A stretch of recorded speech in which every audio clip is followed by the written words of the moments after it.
Don't be the fig tree. The warning: Jesus left for every believer. There is a moment in the Gospels that catches most people off guard the first time they really read it. Jesus is walking. He is hungry. He sees a fig tree in the distance, full of leaves, looking healthy from far away. He gets closer, and there is nothing on it, no fruit, just leaves. A tree that looked productive from the outside, but had nothing to offer up close. And Jesus speaks to it, and by the next morning it is withered from the roots. That is Mark 11:12-14. And it is one of the most misunderstood moments in all of the Gospels, because on the surface it can look like Jesus is having a bad morning. But this is not about a tree. It was never about a tree. This was a living parable, acted out in real time. For you, Mark 11:13-14. Seeing in the distance a fig tree and leaf, he went to find out if it had any fruit. When he reached it, he found nothing but leaves, because it was not the season for figs. Then he said to the tree, "May no one ever eat fruit from you again." And his disciples heard him say it. Now here is the detail that changes everything. It was not the season for figs. So why did Jesus expect fruit, and why did he curse the tree for not having any? Because fig trees in that region were unique.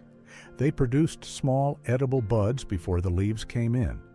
If a tree had full leaves but no early fruit, it was a sign. Not that the season was wrong, but that the tree was not going to produce at all. The leaves were advertising something the tree could not deliver. It looked alive. It looked ready.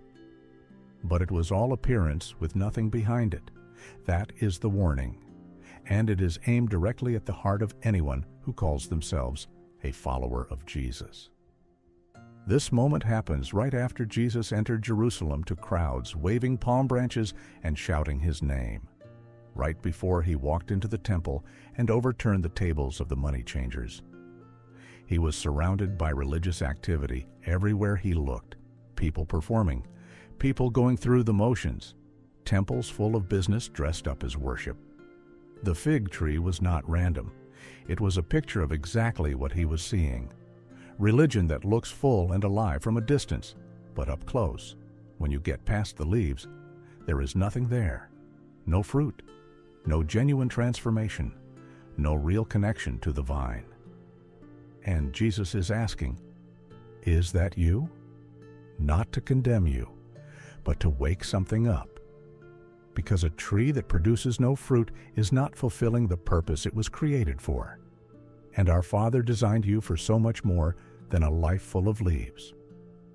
John 15:5 is where Jesus speaks directly to this.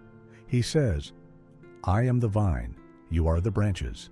If you remain in me and I in you, you will bear much fruit. Apart from me, you can do nothing." Much fruit, that is the design. That is what a life connected to Jesus naturally produces, not through striving or performing, but through staying connected, through remaining. The branch does not manufacture fruit. It just stays attached to the vine, and fruit is the natural result. The fig tree had no connection to anything that could produce real fruit, and that is why the leaves meant nothing. Appearance without connection, activity without roots, religion without relationship. The question is not, are you doing enough? The question is, are you connected? So, what does fruit actually look like in a real life? Because this is not abstract, Jesus was specific about it in other places. Galatians 5:22-23 gives you the list: love, joy, peace, patience, kindness, goodness, faithfulness, gentleness, self-control. That is the fruit of a life genuinely connected to our Father. Not a performance, not a religious resume. A character that is being slowly, consistently shaped by the presence of the Holy Spirit. And here is what is important about that list. None of it is about what you do publicly. All of it is about who you are privately. How you treat the people closest to you. How you respond when nobody is watching. Whether the peace you talk about on Sunday is actually present in your home on Monday. That is the fruit that matters. And it only grows one way, through real, consistent connection to our Father. Here is the honest question this passage is asking you, and I want you to sit with it rather than answer it too quickly. Is there any area of your life that is full of leaves but not producing fruit? A relationship that looks fine from the outside but has gone cold on the inside? A faith that is active in public but quiet at home? A version of yourself that people see at church versus the version your family experiences? A prayer life that sounds right but has lost its honesty? Leaves, all of it, just leaves. And our Father sees past them every time. This is not meant to make you feel ashamed. It is meant to make you honest. Because the moment you are honest about where the leaves are, that is the moment you can do something about it. That is the moment you turn back toward the vine. That is the moment real fruit starts to become possible again. The disciples noticed what happened to the fig tree. Mark 11:20 says, the next morning they passed by and saw it withered from the roots.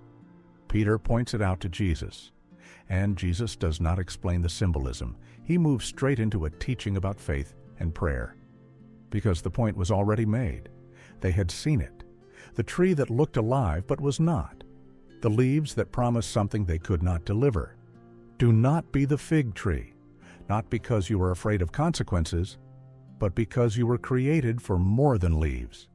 You were created to be connected to something alive, to our Father, through Jesus, and to produce something real from that connection, something that feeds people, something that lasts, something that could not have come from you alone. The good news is that you are not a tree. You are not fixed. You are not stuck producing leaves forever, because that is just how you are. You have the ability to turn, to reconnect, to bring the dry, unproductive areas of your life back to the vine and watch what our Father does when He gets access to them. He is not standing at a distance with His arms crossed, waiting to see if you perform better. He is the vine, present, life-giving, more than willing to pour everything you need into the branches that remain connected to Him. Stay connected, stay honest, stay rooted in something real, and let the fruit come naturally from that. That is what you were always meant for.